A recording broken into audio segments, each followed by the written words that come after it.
tu ne peux pas être libre si tu dépends de quelque chose. Oui. Et Enfin, j'aurais dit plutôt quelqu'un, mais après, c'est autre chose. mais quelque chose ou quelqu'un, c'est-à-dire par exemple l'addiction, quand tu es addict à quelque chose, tu n'en es pas libre. Tu vois ce que je veux dire? Et là, c'est pas une forme d'addiction envers la nature, mais quand on dépendait de la nature, quand on avait besoin de ses ressources, quand on avait... On en a toujours besoin, mais on s'est en quelque part libéré de cette contrainte entre grosses guillemets qu'est la nature. On y reviendra. Mhm. Et donc, il dit pas ça doit ou ça devrait être, il constate qu'à partir des sciences modernes, à l'avènement des sciences modernes, on a arrêté d'être sujet de la nature et la nature est devenue objet pour nous. De ce qu'il dit, c'est une forme de dépendance qu'on a par rapport à la nature, Que l'on avait. qu'on a toujours en soi. Ouais, Mais qu'on essaye de s'en détacher. On essaye constamment de s'en détacher. Et Parce que là, si tu me fais comprendre, on est toujours dans cet aspect-là. C'est qu'on n'est pas libre de la nature. On dépend toujours de la nature. si, on s'en est libéré. À quel moment? À l'avènement des sciences modernes, quand on a commencé à étudier, quand on a voulu comprendre, on a vraiment pris un pas de recul et on s'est complètement éloigné de la nature. Bah, pas tant que ça. Pourquoi? On a peut-être mieux compris la nature, mais on s'en est pas forcément détaché. J'ai un exemple en tête. Après, ça paraît tellement... C'est peut-être mauvais comme exemple. Mais par exemple, on est encore dépendant de matières premières. Je prends l'exemple, ça fait partie de la nature. Le pétrole. Oui, non, je Tu vois ce que je veux Mais dire? ça, c'est dans le cadre des sociétés. C'est-à-dire qu'en fait, Mais ça fait partie de on l'histoire de devient- l'humanité. on se C'est libère. pour ça que je te dis que c'est une histoire En fait, d'hypocrisie. non, mais qu'il c'est faut se très dire. Ah, mais mec, t'es en avance sur le sujet, c'est incroyable. En Ah fait, bon on va voir on se libère de la nature, mais tout en devenant dépendant d'autres systèmes. Le livre en question s'appelle L'intelligence artificielle n'est pas une question technologique. Et le livre est brillant parce qu'il commence sur des bases en définissant ce qu'est l'intelligence artificielle, en expliquant des problèmes qui sont les plus basiques.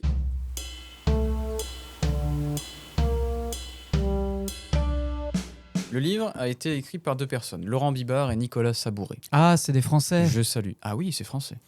Ah, c'est et beau. purée, ils me disent quelque chose, j'en ai déjà entendu parler. Ah, moi non, j'en avais pas eu. Mais je crois qu'ils ont Nicolas pas fait Sabouret, il est professeur à l'université Paris-Saclay. Et Laurent Bibard enseigne la philosophie politique, la sociologie et l'économie. à Sciences Po, Non, il précise pas. je crois. Peut-être. Il faut que je... Toujours est-il que donc, le livre est extrêmement bien construit parce qu'il commence sur des bases qui expliquent ce qu'est l'intelligence artificielle, sur des problèmes. On va se poser la question, est-ce que l'intelligence artificielle est vraiment autonome? Spoiler, non. Bref, lisez le livre, il est passionnant. Mais on va commencer, donc il questionne nos attentes vis-à-vis de ces technologies-là et il conclut sur la liberté parce que, en fait, ce qu'on attend de ces technologies-là, c'est une forme d'aide, c'est une béquille pour nous sortir de la nature et nous libérer. Mais on va se rendre compte qu'on devient dépendant. Donc tu es en train de me dire que l'intelligence artificielle est de base un avantage, mais qui devient un contraignant pour l'homme. C'est comme, j'ai envie de dire, le téléphone portable. Oh là là. Non, mais à l'origine, c'est un outil. Oui. Mais c'est devenu une machine. Et il commence qui nous à- aide au quotidien. Alors, machine, je ne sais pas, mais Ah bah putain, vu ce qu'il y a à ça l'intérieur. commence à être plus... Les personnes qui sont addictes au téléphone portable ne voient pas cet objet comme outil. Je ne sais pas si tu me suis. À l'origine, c'était un objet et un outil qui était censé nous apporter une aide réelle. Et tu vas voir que, mec, tu regardes les statistiques du nombre d'heures passées Mais- sur TikTok. ouais, qui mais te font en perdre fait, du temps. c'est juste un objet. Comment on appelle ça déjà? C'est un objet qui. C'est un objet qui détermine notre statut social pour moi. C'est vrai. Un bien positionnel. Ouais, voilà. Putain, j'avais pas le terme. Mais je crois que maintenant c'est devenu ça. Alors qu'auparavant, oui, je te rejoins à chaque fois. Je pense, oui, que c'est aujourd'hui, je suis d'accord avec toi, c'est un bien positionnel. Franchement, je sais plus où Mais il n'y a pas que l'éco. Enfin, il n'y a pas que l'économie. l'économie. Non, mais c'est un point de vue purement financier, le bien positionnel. C'est pour dire, je possède des thunes. Pourquoi il me regarde en disant ça? Non, c'est... Là, je te parlais pas du point de vue économique de « Ah, t'as un iPhone 17 Pro Max ». Non, c'est pas vrai. Je parle pas à toi, je parle le tu général. Mm. Oui, t'es forcément pété de thunes. Mais t'es aussi très con d'avoir acheté ça. Faut être con. Je l'ai pas acheté, on me l'a donné. Putain, mais c'est le sujet. Mais t'as un iPhone 15 Pro, t'as pas un 17. T'es une merde. Ouais, c'est vrai. Bref, le sujet du livre, on se recentre. C'est l'intelligence artificielle peut nous aider pour la liberté, mais on va voir qu'elle ne fait pas que nous aider. Bref, de toute façon, le sujet du jour, c'est absolument pas l'intelligence artificielle, c'est juste que le livre traite de la liberté et que je me suis appuyé sur leur proposition de réflexion. Sur ça, tu veux dire. Notamment. Et aussi sur... L'égalité et la vie bonne. Il essaie de faire un C'est move. rien, ce que je- L'égalité et la vie bonne, effectivement. Donc, je Continue. synthétise, je résume, c'est parce qu'on s'est un peu éloigné. En 2 points, on perd la notion de nature parce qu'elle cesse d'être une donnée avant nous.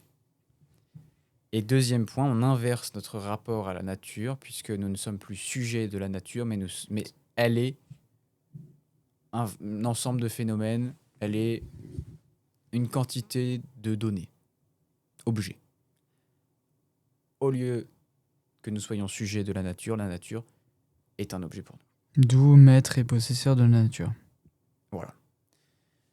Il faut savoir que donc, dans cette rupture avec la nature, naît du verbe, encore une fois, naître, N-A-I, accent circonflexe T. Donc de cette rupture avec la nature naît 2 notions. La première, c'est la notion du, entre guillemets, sujet connaissant.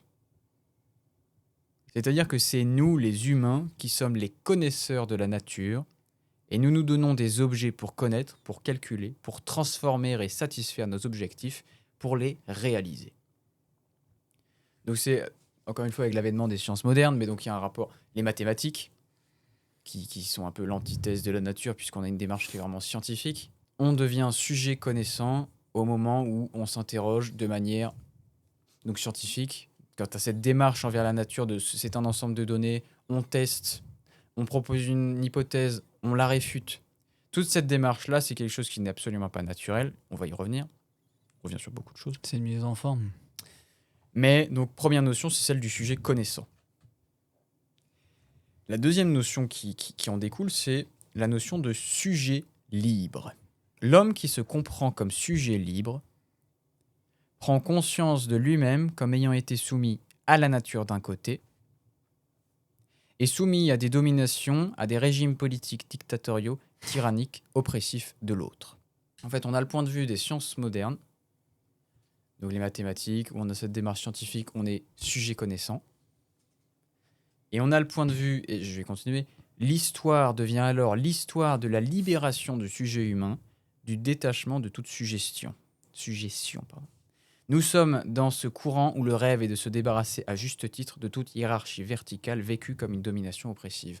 Donc on a le point de vue, disons, historique, où on a la volonté de se libérer de la nature et des autres hommes.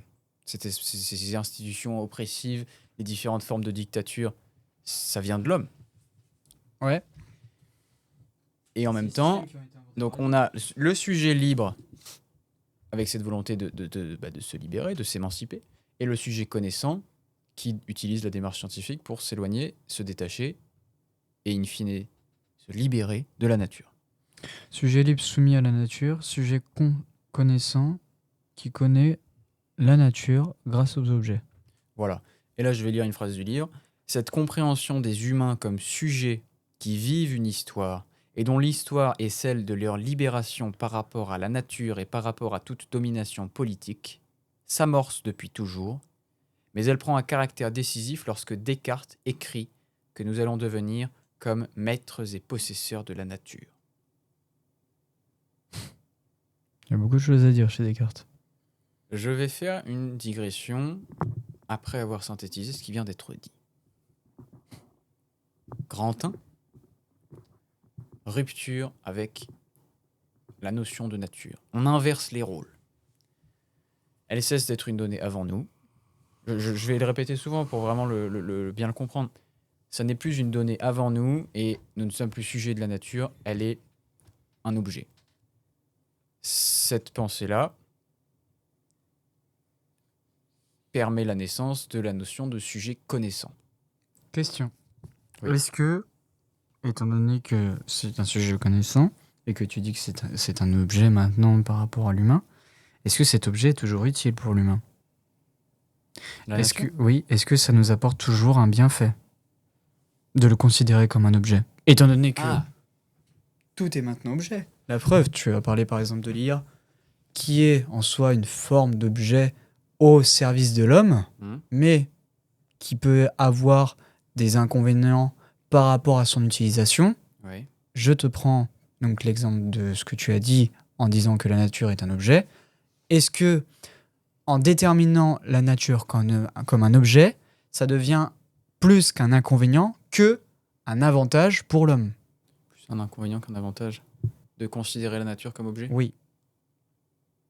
En redisant que, par exemple, l'IA peut devenir un inconvénient sur son utilisation par Oui. l'homme. Est-ce que tu comprends ce que je veux dire? Oui, oui, oui, je comprends. Parce que d'une certaine manière, tu auras beau définir, ou il aura beau, plutôt pas centré que sur toi, mais il aura beau définir que l'objet, enfin la nature peut être considérée plutôt comme un objet, donc un sujet qui est plutôt centré sur l'objet et non l'entité de notre boussole, je vais dire, notre boussole qui nous permet d'être sur la bonne route au quotidien. Et c'est pour ça que je dis que, et je me pose cette question-là, est-ce que ça sert vraiment à quelque chose en se disant que la nature peut être considérée comme un objet pour l'homme, mais attention sur son utilisation.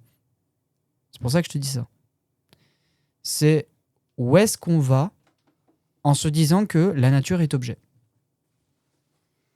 Alors tu me diras peut-être ça n'a aucun sens. Non, non, non, non, ta question est extrêmement pertinente. Mais en fait, c'est le genre de questionnement que je soulèverai plus tard. Ok. Parce que on va voir qu'il n'y a évidemment pas que des avantages à chercher, ou plutôt à considérer la nature comme objet. Questionner Encore c'est une- bien, mais non, mais savoir le sens de pourquoi on encore se une- questionne sur ça, c'est autre chose. Encore une fois, on considère la nature comme un objet dans l'unique but de nous en libérer. C'est vraiment cette quête absolue de liberté, c'est le Graal. Est-ce que cette liberté ne nous rend pas aveugles? Oh là là là là. Parce que là, tu détermines quelque chose qui nous a aidés pendant des millénaires. Il reste encore beaucoup de pages, mon gars, donc Ouais, évidemment c'est que si tu commences à faire des questionnements que je soulève en conclusion, ça va pas le faire en fait. Allez, déroule Je continue. Donc, ton monologue. deux notions naissent après la rupture avec la nature, sujet connaissant et sujet libre. Ouais. Sujet libre, on considère que l'histoire est l'histoire de la libération de l'homme. Mhm. Donc vraiment, en haut de l'échelle. de l'échelle, on a l'objectif liberté. Je vais maintenant parler plus en détail de L'égalité et la vie bonne de Ronald Dworkin. Tu peux juste me dire un mot sur l'auteur ou pas? Non. T'as pas? Il est un philosophe américain, Ouais. théoricien du droit et de la politique mondialement reconnu. Toujours de notre temps? Il est mort en 2013. Ok. Ça va, c'est contemporain. Et c'est en fin du XXe siècle où il a dû vraiment se faire connaître. Il me semble qu'il était prof dans Prof, une ouais. université. Harvard, ouais, Yale, à un truc Boston, comme ça. peut-être truc comme ça. Bref. Donc l'égalité et la vie bonne. On va pas se concentrer sur le premier mot qui est l'égalité parce que c'est beaucoup trop abstrait. Et Parce que la vie est bonne. peut-être on en viendra après. On va se poser la question de comment mener une vie bonne. Et tu vas voir le lien avec la liberté. On va y venir. Il explique qu'il existe deux modèles de vie bonne. Là, il va falloir que tu te concentres. Le premier, c'est le modèle de l'impact. À savoir qu'une vie est considérée comme bonne si, du point de vue objectif, elle laisse un impact positif dans le monde. Un artiste, par exemple, a eu une vie bonne s'il a laissé derrière lui un tableau majeur. Est-ce que tu vois ce que je veux dire? C'est-à-dire tu laisses un impact positif sur Terre, après ton passage ou pendant. On considère, même si de ton point de vue, ta vie a été abominable, eh ben, d'un point de vue objectif, du point de vue du modèle de l'impact, tu as eu une vie bonne parce que tu as laissé un impact positif. Je cite le livre, une vie peut avoir plus ou moins de valeur, dit le modèle, non pas parce que cela a intrinsèquement plus de valeur de vivre sa vie d'une manière plutôt que d'une autre, mais parce que vivre d'une certaine manière peut avoir de meilleures conséquences. Ok. Est-ce que tu saisis donc le modèle de l'impact? On cherche vraiment les conséquences, on cherche l'impact positif de la vie peu importe, on se détache complètement de l'aspect subjectif de celui qui la vit. Mais est-ce qu'on cherche à savoir si ça a été bénéfique pour l'humanité ou pas du tout? Alors, il y a ça, j'allais pas l'aborder, mais il y a le point de vue de est-ce qu'on se concentre sur la communauté ou sur la personne, l'individu. Là, c'est plutôt du point de vue de la communauté. C'est vraiment un modèle qui se base sur qui englobe tout le monde, c'est-à-dire un impact pour la communauté. Donc, comme j'ai dit, un artiste a eu une vie bonne s'il a laissé derrière lui un tableau majeur. Ok. Il a laissé un impact positif, vie bonne d'après le modèle de l'impact. Ah oui, on peut en débattre. Hein. Il y a le deuxième modèle. C'est un peu. Ouais. Tiens, j'ai laissé un truc là, vous en jugerez par vous-même. Ouais, non, mais de toute façon, je ne considère pas que ce modèle est un modèle à adopter. C'est-à-dire, il propose, en théorisant tout ça, que, regardez, on peut prendre ce point de vue-là pour mener une vie bonne, mais ça sépare complètement la communauté de l'individu, dans le sens où on se concentre vraiment sur ça a laissé un impact ou une conséquence bénéfique pour la communauté. Le gars en question, s'il a considéré qu'il a passé une vie abominable, on s'en fout. Il a eu une vie bonne. Ouais. Enfin, c'est un peu caricatural ce que je vais faire, mais est-ce qu'on peut dire en fonction de l'échelle humaine ou en fonction de l'échelle de la communauté? Enfin, je donne un exemple. En France, ou que ça soit en Europe, ou dans d'autres pays, je sais pas, je te prends l'exemple de la Révolution française de 1789. Ouais. On a, entre guillemets, changé de régime. On a créé un nouveau régime, la République. Waouh, quelque chose de nouveau, liberté, oh, droits de l'homme, incroyable. Les monarchies à côté, oh, pas très cool ce qui se passe, on arrive. Enfin, tu vois, d'un point de vue de notre communauté française, bah oui, on peut dire à la rigueur, de façon générale, même s'il y a eu beaucoup de choses qui ont été mal faites, ouais, ça a été bénéfique parce qu'on a changé de régime, ça a été bien. Mais d'un autre côté, tu vois que à l'étranger, c'était un peu mal vu, quoi. Donc il faut voir en fait en fonction de quel impact ça donne. Si tu me dis par exemple Ford a créé la voiture, waouh, incroyable, on a révolutionné la mobilité. Ouais, ok, le chemin de fer, incroyable. Ouais. Mais après, il faut prendre où ça peut être impactant, c'est ça le truc. Il faut en fait discerner ce qui peut être impactant et ce qui a été impactant, mais ouais, mais c'est comme tu l'as dit tout à l'heure, bénéfique ou pas. Mais est-ce que ça a plutôt été contraignant? Parce que impactant, tu vois, pour moi, le mot impactant, ça dépend comment tu le prends. Mais pour moi, impactant, je trouve que c'est plutôt positif dans le sens où potentiellement ça a révolutionné. Ça a changé les choses. Ça a changé les choses, ça a modifié notre aspect de comment on vivait, ça fait une sorte de progression, on a évolué, enfin, tu vois, des choses comme ça. Alors que plutôt, quand tu crées quelque chose, je prends l'exemple de la peinture, oui, potentiellement c'est bénéfique. Mais il y a des choses comme par exemple, je sais pas, l'arme nucléaire, Oui, non, mais en fait, c'est ça. tu vois, c'est plutôt contraignant, quoi. Ça fait peur. On peut débattre longtemps sur ça, c'est-à-dire que le modèle de l'impact est à la fois objectif et à la fois subjectif. C'est objectif dans le sens où il y a des fois où indéniablement l'impact a été bon, mais c'est subjectif parce qu'on va choisir à quelle échelle. Donc on hiérarchise. On est un peu obligé. Quand on théorise, tout mettre sur un pied d'égalité, c'est compliqué. Ah, c'est ça quand tu questionnes. Hein. Bon, maintenant, je vais parler du modèle du défi. Le deuxième modèle. Donc, on a le modèle de l'impact sur les conséquences et l'impact positif. Le modèle du défi consiste à répondre adéquatement aux défis posés à chacun par les circonstances dans lesquelles il se trouve. C'est-à-dire que le modèle du défi se concentre sur le cas par cas. Je cite l'auteur. Il soutient donc que les événements, les réussites et les expériences peuvent posséder une valeur éthique, même lorsqu'ils n'exercent aucun impact au-delà de l'existence au sein de laquelle ils prennent place. Bah, tu vois, là, on se concentre sur l'individu. Bah, là, tu vois, ce que j'ai dit tout à l'heure, c'est plutôt au modèle du défi, au cas par cas. Oui, c'est exactement ça. Donc le modèle du défi... Attends, le modèle de l'impact... Aujourd'hui, tu es très pertinent. Bravo. Ça veut dire quoi, ça? Non, c'était pas de l'ironie. Ok. C'est un constat que tu fais? Ouais, bah, je te fais un petit compliment. Le modèle de l'impact considère que l'éthique est transcendante. Je le définis. C'est-à-dire que la vie bonne est la même pour tous, peu importe les circonstances. C'est-à-dire que Aristote, Spinoza, Bon, bizarrement, je sors que des philosophes. Cicéron, Montaigne, encore un philosophe, merde. Washington. Et Lafayette. j'en sais rien, et Kanye West. Oh. Si on considère que le modèle de l'impact, on Yeah. considère donc l'éthique est transcendante parce que ces 3 personnes auront le même point de vue Le même aspect, tu veux dire? sur une vie bonne. C'est-à-dire, en gros, ils ont laissé un impact bénéfique, ils ont tous les 3 réussi leur vie du point de vue du modèle de l'impact. Alors que le modèle du défi, c'est au cas par cas, et on se concentre réellement sur les circonstances dans lesquelles il voit le jour. Mais là, les exemples que tu m'as donnés, c'est à l'échelle de l'individu. À l'échelle d'un individu. Donc, tu trouves pas que c'est plutôt au modèle du défi, au cas par cas? Non, je t'ai expliqué les 2 points de vue. Oui. Quand je t'ai pris les 3 exemples, c'est pour dire que du modèle de l'impact, Ah oui, pardon. les 3, ils réussiront leur vie si ils laissent un impact, peu importe lequel. Non, je veux dire un impact bénéfique, peu importe lequel. Positif, oui. Un impact positif.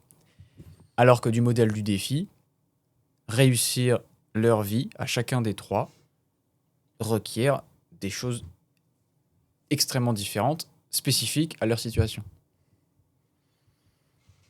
Donc pour traduire, l'éthique est transcendante, si on considère que mener une vie bonne requiert requiert la même chose pour tout le monde. Transcendant, c'est que ça n'est pas compartimenté par des circonstances. Ok. Tu comprends ? Ouais, enfin, j'ai du mal à suivre après. Bah c'est ça, en fait ce qui est compliqué avec le modèle de l'impact, c'est pour ça que c'est compliqué de le... Enfin, c'est difficile en tout cas de débattre avec ce point de vue-là, c'est compliqué parce que, imagine par exemple, allez, il y a forcément eu des artistes qui ont été très malheureux. Je pense que Van Gogh, Ouais. je crois qu'il a Bon pas exemple. trop apprécié l'expérience de la vie. Bon, je parle évidemment sans aucune connaissance, mais j'ai cette information qui me persuades traverse que- la ouais. tête, j'ai l'impression que Van Gogh, il a quand même vécu des temps difficiles. Van Gogh a laissé des tableaux extraordinaires. La nuit étoilée, je veux dire les parasols. Les tournesols, bon. Donc, du modèle de l'impact, il a vécu une vie bonne. Il a laissé un impact bénéfique. Tu es d'accord avec moi ? Ouais. Mais on ne prend pas en compte son avis à lui. Si ça se trouve, le bilan qu'il a fait à la fin de sa vie, sachant qu'il a un peu tourné taré, peu importe, eh ben, ça se trouve, le bilan est désastreux. Ok, donc là, ça Mais serait- du point de vue de l'impact sur la communauté, il a eu une vie bonne. Si on prend le modèle du défi pour savoir s'il a mené une vie bonne, bah lui, je pense qu'il sera pas d'accord avec ça. Donc en fait, tu lis quand même le modèle de l'impact. Enfin, tu lis quand même les modèles. Entre le modèle de l'impact et le modèle de défi. C'est-à-dire que le modèle de l'impact, tu le généralises par rapport à la société en disant que ça a été bénéfique, mais le modèle du défi, tu le différencies ou tu le caractérises par rapport à la situation de la personne. Donc c'est-à-dire que tu prends un point de vue qui est plutôt omniscient par rapport au modèle de l'impact et tu prends un point de vue interne. Donc le modèle du défi, c'est plutôt un point de vue interne de la personne qui fait l'impact. Mais c'est ça, c'est que on va non seulement se questionner, Très psychologique. mais putain. c'est très abstrait. Mais moi, j'aime bien cette forme de philosophie. Je sais pas si tu me suis. Ouais, bah, ouais. Là, mais en fait, c'est bien. C'est très. C'est très difficile à comprendre. Mais c'est bien d'avoir ce questionnement qui est aussi profond. Parce que c'est vraiment profond. Hein. Faut vraiment, là, tu creuses. Là, Ouais, il faut avoir le temps. là, là c'est à la perceuse le truc. Mais c'est tellement Ça profond que. Donc, faut vraiment que tu si veux, réfléchisses. je reclarifie. Non, mais c'est bon, j'ai compris. Hein. Mais tu peux Je vais le reclarifier. redire. Donc, non, mais il aime parler. Il aime parler. Le modèle du défi, il prend en compte déjà l'avis de la personne concernée. Et on en a absolument... Et donc, on prend en compte les circonstances dans lesquelles il vit. Ça, je vais y revenir. Et on s'en fout complètement qu'il ait laissé un impact. En fait, ça ne concerne que l'existence au sein de laquelle il prend place. Même s'il n'y a aucun impact en dehors de cette existence. Mhm. Maintenant, je vais parler... Non, on parle pas. Bah maintenant, je vais arrêter de parler. Et maintenant, on va faire la langue des signes, messieurs, dames. En fonction du modèle que tu choisis, soit l'impact, soit le défi, tu peux considérer certains éléments de ta vie comme des limitations ou comme des paramètres. C'est-à-dire que, je vais te donner des exemples et tu vas très vite comprendre, mais Mhm. du point de vue de l'impact, puisqu'on voit de manière vraiment omnisciente sur toute l'humanité. La question, c'est juste d'avoir laissé un impact bénéfique. S'il y a des éléments de ta vie qui te font t'orienter plutôt dans un sens ou dans l'autre, on reste très abstrait.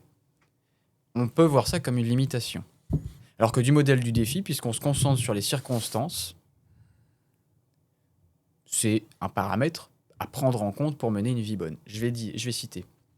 Parmi ces circonstances figurent notre état de santé, nos capacités physiques, la durée de notre vie, nos ressources matérielles, les amitiés que nous entretenons et les associations que nous pratiquons, nos engagements et les traditions auxquelles nous appartenons en matière familiale, raciale et nationale, le système juridique et constitutionnel sous l'autorité duquel nous vivons, les possibilités intellectuelles, littéraires et philosophiques qui nous sont offertes par notre langue et notre culture, ainsi que des milliers d'autres aspects.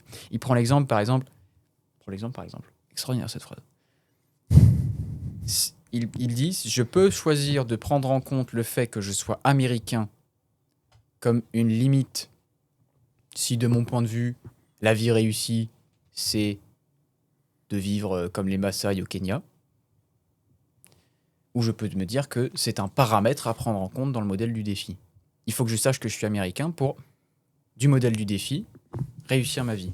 Je cite, « Dès lors, la vie bonne exige que l'on fasse une distinction entre limitation et paramètre, et que cette distinction diffère des deux conceptions extrêmes qui consistent à considérer soit que tout est limitation, soit que tout est paramètre. » C'est-à-dire que...